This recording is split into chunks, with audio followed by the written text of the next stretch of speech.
Hi everybody, I am just here on a gorgeous Thursday morning.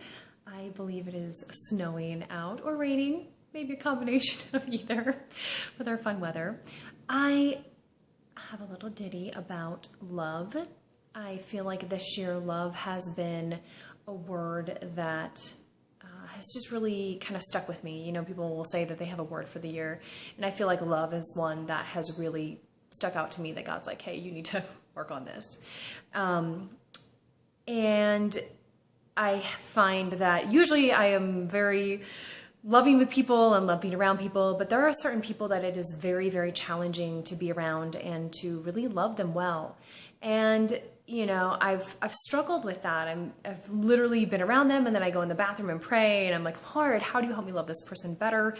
Because I have a very, very bad sarcastic edge to me. And sometimes that will come out. And so I've just struggled with that, and, you know, just wondering why I can't love people better, because it says in His Word that we're supposed to love people. Because that's what God does, is obviously God is love, and we're supposed to be God's love to people. And so I was reading in The True Measure of a Woman by Lisa Revere, an amazing book. I've actually read it already one time before. I'm reading it again, and I'm even rereading chapters and going through them very slowly and just trying to really get them in my soul. And she talks about love in there, and what struck me, it's maybe obvious to some people, but it just really, really hit me and ministered to me and spoke to me, is that what we typically do is we try to love others. So what we try to do is, if we focus and spend our time trying to love others, we'll actually just soon just really see all their flaws and their disappointments, and they will fail us, and they will, you know, disappoint us. And we just focus on that then, and that becomes so frustrating. Or self-love. You know, everyone's like, well, if you can't love yourself, you can't love other people. And so if we try just focusing on loving ourselves, that's just an exercise in our flesh and futility, because we're failures. I fail myself all the time. I get super frustrated with myself. I always find fault with myself, and that becomes just exhausting to try to, you know, self-love when I'm just failing all the time.